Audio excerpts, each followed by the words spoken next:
Performance গুলো? খুব ভালো লাগছে, কিন্তু মনে হচ্ছে কিছু একটা মিসিং। তাই কি মিসিং? আমরা নাচ দেখলাম, গান শুনলাম, কিন্তু এখন একটা কবিতা আবৃত্তি শুনলাম। আচ্ছা, তাহলে এখন একটি কবিতা আবৃত্তি শোনা যাক। তাহলে এবার কবিতা আবৃত্তির জন্য মঞ্চে ডেকে নিচ্ছি 21 ব্যাচ থেকে দুবাকে।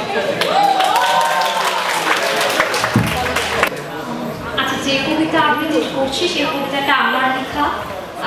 This is the first time actually আমি নিজে কবিতা আবৃত্তি করছি। তো আই হোপ কবিতাটি আমি দলভ্রতে এসেছি টানা ৭০,০০০ বছর পুড়িয়ে বিশুদ্ধ করেছি আমায়।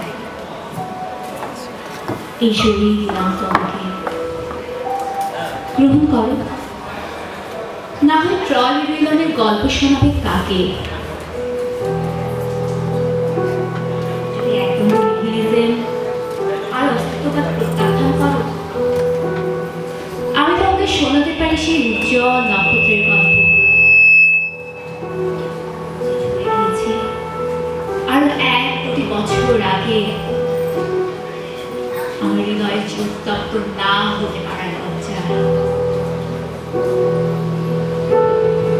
যেদিন সরীসৃপ না হয়ে প্রেমিক হবেন, সেদিন কম তাপ সম্পূর্ণ এক নতুন নক্ষত্রের জন্ম নেবে।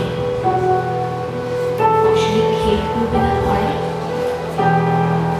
যেদিন উপচর না হয়ে প্রেমিক হবেন, সেদিন অনাহারে মারা যাবে না সদ্য জন্ম নেয়া সিরিয়াল প্রাণ। স্বর্গকে উন্মোচিত করা হবে পৃথিবীর কাছে।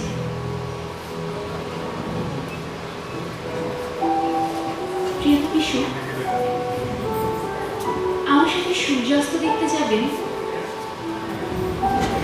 আমি আপনার জন্য এক জীবন ধরে হাহাকার বয়ে বেড়াচ্ছি। Thank you.